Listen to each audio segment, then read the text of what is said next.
When politicians propose a mansion tax, voters picture historic country estates like this one. However, because this specific surcharge only applies to England and Wales, a multi-million-pound castle in Scotland avoids the tax entirely, even as much smaller homes further south are pulled into the Met. The actual target of this legislation looks much more ordinary.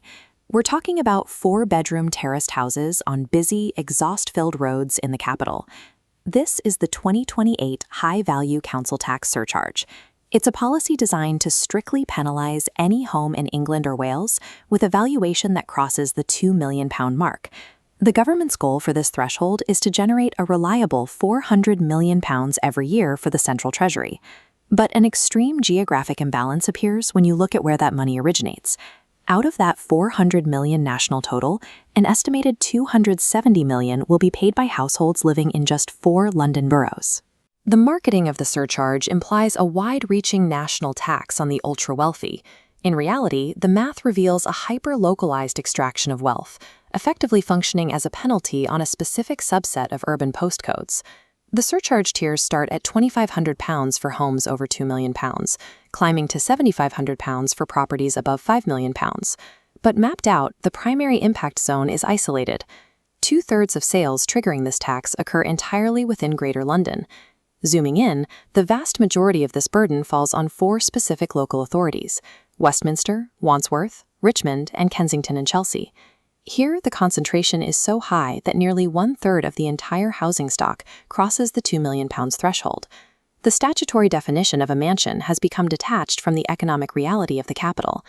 In these high-demand postcodes, property values are so inflated that industry experts have dubbed this the terrace tax. The owners caught by this threshold are often not newly minted billionaires.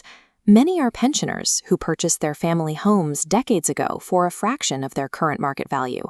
This creates an asset-rich but cash-poor paradox. These residents sit on massive on-paper wealth because property values have outpaced the rest of the economy, yet their actual, liquid income remains stagnant. Sellers are already reacting to avoid the tax cliff edge. We are seeing a sudden surge of properties with asking prices listed at exactly £1.99 million. In other cases, buyers and sellers are negotiating the property price to stay under the limit, while agreeing to a separate private payment of hundreds of thousands of pounds for internal fixtures and fittings. Taxing illiquid assets based on blunt geographic valuations incentivizes this kind of market manipulation, rather than generating a reliable, transparent tax stream. Despite being collected alongside local bills, the millions generated by this surcharge completely bypass the local borough councils. Every pound of this revenue is absorbed directly into the central treasury. While the central government extracts this wealth, these same boroughs are facing severe funding cuts, forcing them to hike standard council taxes just to maintain basic services. Local communities are being drained of private wealth to fund the central government, while simultaneously facing cuts to the public services on their own doorsteps.